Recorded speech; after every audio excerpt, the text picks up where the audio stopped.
بسم اللہ الرحمن الرحیم نحمده ونصلی ونسلم علی رسولہ الکریم وعلی آلہ الطیبین واصحابہ الطاہرین اما بعد۔ حضرات گرامی، اسلام جن کاموں سے منع کرتا ہے، جنہیں ہم منہیات کہتے ہیں، تو اس کی کوئی نہ کوئی حکمت ہوتی ہے، اور جسے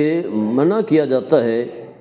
اس میں اس کی بھلائی، اس کا فائدہ ہوتا ہے۔ نہ صرف اس کی بھلائی اور فائدہ ہوتا ہے بلکہ پورے معاشرے کا فائدہ اور بھلائی ہوتی ہے، کیونکہ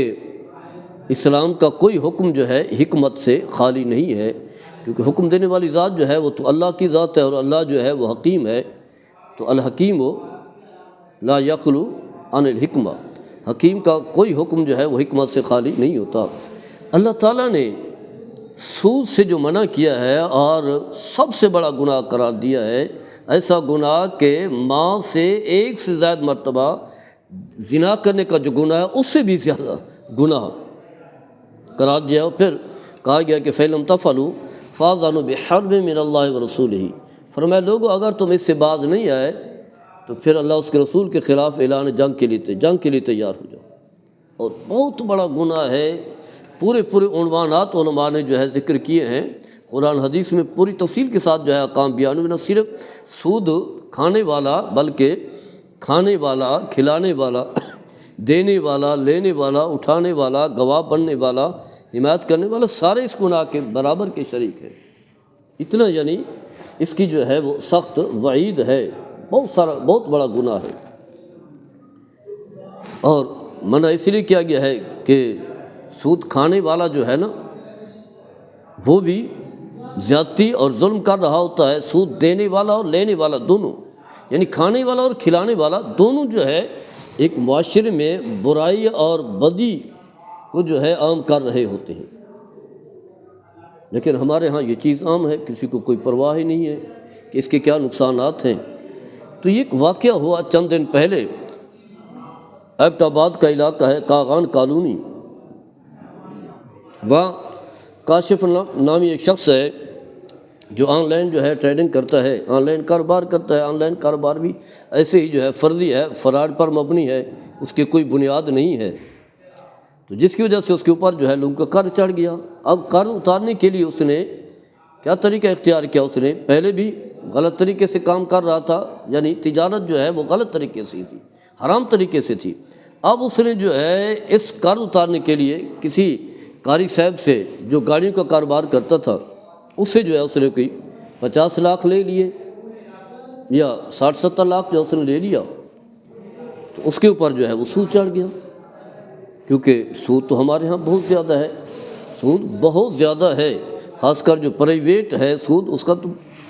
تو قرض اتارنے کے لیے اس نے سود پر پیسے لے لیے۔ اب اس نے قرض دینا تھا، وہ قاری صاحب کا دباؤ بڑھ رہا ہے کہ قرض میرا دو، وہ تھوڑا سا تاخیر کر رہا ہے لیکن وہ دھمکیاں دے رہا ہے۔ اب اس نے کہا بھی ہے کہ میں آپ کو 50 لاکھ دے دیتا ہوں ابھی، باقی بعد میں دے دوں گا۔ اس نے کہا کہ نہیں، مجھے جو ہے 1 کروڑ 10 لاکھ آپ نے مجھے دینا ہے، 1 کروڑ 10 لاکھ جو ہے وہ اس نے کہا کہ مجھے دیں، ورنہ میں جو ہے اس کے دھمکیاں دینے لگا۔ اب وہ کیا کرتا، پریشان ہو گیا۔ تو پھر بھی اس پریشانی کی حالت میں بھی انسان کچھ نہ کچھ سوچتا ہے، کوئی بڑوں سے مشورہ لیتا ہے۔ اس نے اتنا پہلے گناہ والا کام کر رہا ہے، سود حرام گناہ کبیرہ بلکہ اکبر الکبائر کا مرتکب ہوا، اس سے پہلے بھی جتنا کاروبار کر رہا تو اس کی بنیاد بھی حرام پر تھی۔ تو اس حرام کام کا اس کے اوپر اتنا برا اثر ہوا کہ اس نے جو ہے اپنے چھوٹے 3 بچوں کو شہید کر دیا، قتل کر دیا۔ بیٹے ہیں جو اس کے جسم کا ٹکڑا ہیں، وہ بچے جنہیں ماں نے اپنے پیٹ میں رکھا، پھر جو ہے بچے پیدا ہوئے، ماں نے انہیں پالا، ان کی دیکھ بھال کی، انہیں کھلایا پلایا، اتنی مشقتیں اٹھائیں جس کا اللہ نے قرآن میں بھی تذکرہ کیا ہے کہ ماں جو ہے اپنے بچوں کو جو ہے کس طرح جو ہے وہ حملہ و فصالہ 30 شہر، ماں جو ہے بچے کو پیٹ میں رکھتی ہے، پھر اس کے بعد جو ہے وضع حمل ہوتی ہے، پھر ان کی تربیت کرتی ہے، بچوں کو پالا، جو ہے اللہ تعالیٰ نے انہیں زندگی دی، اور یہ بچے جو ہے ماں باپ کے لیے جو ہے خوشی اور راحت کا ذریعہ بنے تھے۔ لیکن اس کے پہلے حرام والے کام کا برا اثر یہ نکلا کہ اس نے اپنے بچوں کو بھی جو ہے مار ڈالا۔ اتنا بڑا گناہ، یعنی ایک گناہ وہ گناہ کبیر عقل کرائے اکبر القبائر سود والا، اس سے پہلے جو ہے حرام تجارت کاروبار جو آن لائن جو ہے ٹریڈنگ چل رہی تھی وہ بھی حرام، اور سود بھی حرام، پھر اس کے بعد جو ہے ایک حرام دوسرے حرام کی بنیاد، ایک گناہ دوسرے بنیاد کا ذریعہ بنا، پھر دوسرا گناہ جو ہے 3 جانیں لے گیا، یہاں تک کہ وہ خود بھی اپنے آپ کو خودکشی کے لیے جو ہے اپنے آپ کو پیش کیا، بیٹی کو جو ہے وہ کوئی چیز جو ہے کھلا دی۔ یہ تو اللہ نے جو ہے انہیں بچا لیا، سنا محفوظ ہیں، بچ گئے ہیں دونوں میاں بیوی، لیکن 3 جانیں جو ہیں وہ چلی گئی۔ اب ماں جو ہے کس طرح زندگی گزارے گی؟ اور بچے جو ہے وہ تو اللہ تعالیٰ کی نعمتیں ہیں۔ قرآن میں فرمایا گیا وَإِذَا الْمَوْءُودَةُ سُئِلَتْ بِأَيِّ ذَنبٍ قُتِلَتْ، کہ وہ بچے جنہیں جو ہے زندہ دار گور کیا گیا، یہ بھی ایسے زندہ دار گور کرنا، تو قیامت کے دن پوچھا جائے گا کیا وجہ تھی جس کی وجہ سے تمہیں قتل کیا گیا، کیا تمہارا قصور کیا تھا؟ ابھی ان بچوں کا کیا قصور ہے؟ کاروبار یہ کر رہا ہے، سود یہ لے رہا ہے، پیسے یہ اکٹھے کر رہا ہے، تجارت یہ کر رہا ہے حرام طریقے سے، تو اس میں بچوں کا کیا عمل دخل ہے؟ بچوں کا کیا قصور؟ اس نے بلا وجہ جو ہے بچوں کو قتل کیا، اور ایک نہیں 3 قتل کیے، جبکہ قرآن میں تو کہا گیا جو ایک جان قتل کرتا ہے پوری نوع انسانی کا قاتل ہے، اور پھر فرمایا جو ایک مسلمان کو قتل کرتا ہے تو فرمایا اس کے لیے جو ہے ہمیشہ دوزخ ہے، دوزخ کی آگ میں جلے گا، اس پر اللہ کی لعنت ہے، غضب ہے۔ اتنا بڑا گناہ ہے، ایک گناہ جو ہے کئی گناہ کا ذریعہ بنا، اور پھر ماں کے لیے کتنی جو ہے وہ تکلیف ہوگی۔ یہ پیغام ہے ہر انسان کے لیے کہ اگر آپ سے کوئی جرم ہو، گناہ ہو،